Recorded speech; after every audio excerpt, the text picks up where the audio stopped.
No, I'm doing well, and Good. actually, a lot of the things that have been going on that have been exciting have been through NAMM or as a result of. And Sure.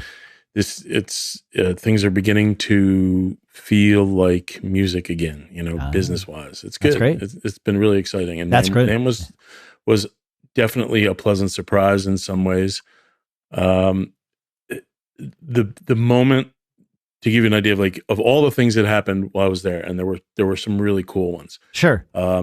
I got to. Oh, I'm hitting my microphone. That's great. Oh, you're a Yeah. professional. Yeah, but a professional what is the question?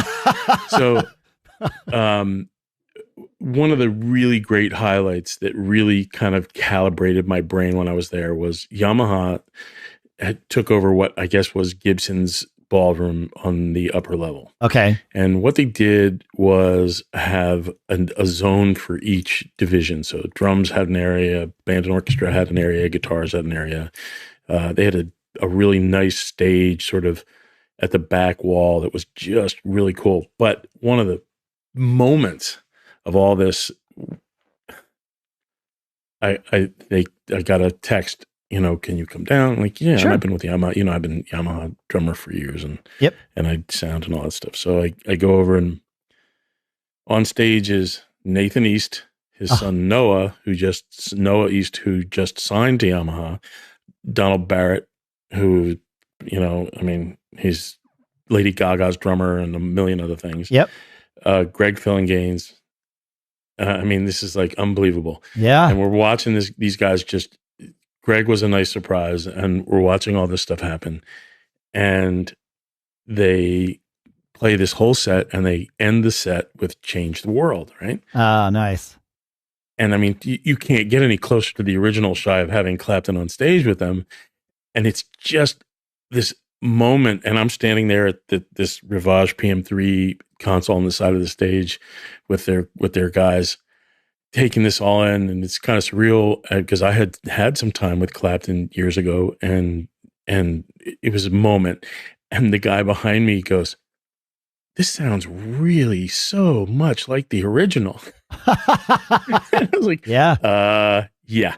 Yeah. That's because that's the guy right there. Like this is like Greg and Nate and everything. It was really Yeah. cool. But it was one of those moments when you look around the room and you see this packed ballroom and the look on people's faces. And that to me was sort of the tell for NAMM. The tell for NAMM was that people were just happy to be there.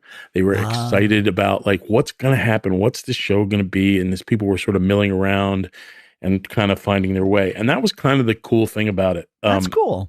There That's good. were Okay. So, yeah. Okay. So, yeah, it, that it makes sense. said it was, and that was like over the weekend. But even from minute one, I spoke to, and again, may not be for what everybody's reporting. I spoke to 3 different booths that told me on day one they had taken orders for all of their inventory, like everything. Wow. Like everything was gone. Like they were like, we're done.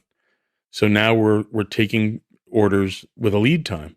Yeah. Like, Right. well, that's That's a good amazing.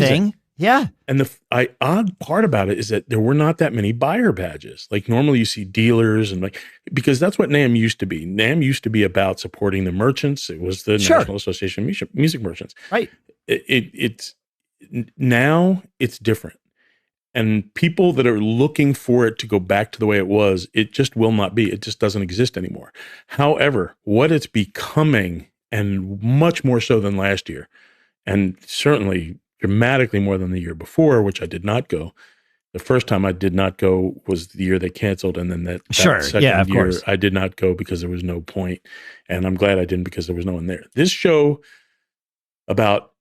in terms of attendance, was about half of what it was pre-COVID. Okay. I think pre-COVID was Which isn't bad. Like, no, it's great. Like that's for conferences.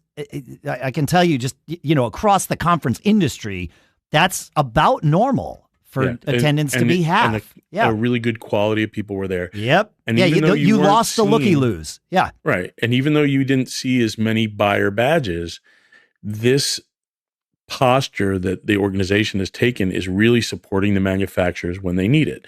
The supply chain issues were certainly on everybody's mind. So there's something that kind of happened when I started to talk to some of the vendors and some of the manufacturers, because it really didn't make sense for some of them to be there. And for example, the drum section was nothing. There were a few of the Turkish cymbals and a few accessory companies. And then Gretsch was set up with Jiwo, with their new parent company from Germany. Yep. And then Yamaha obviously and Yamaha has the most unbelievable new hardware. I'll get to. I know. We're going to talk about that soon. Yep.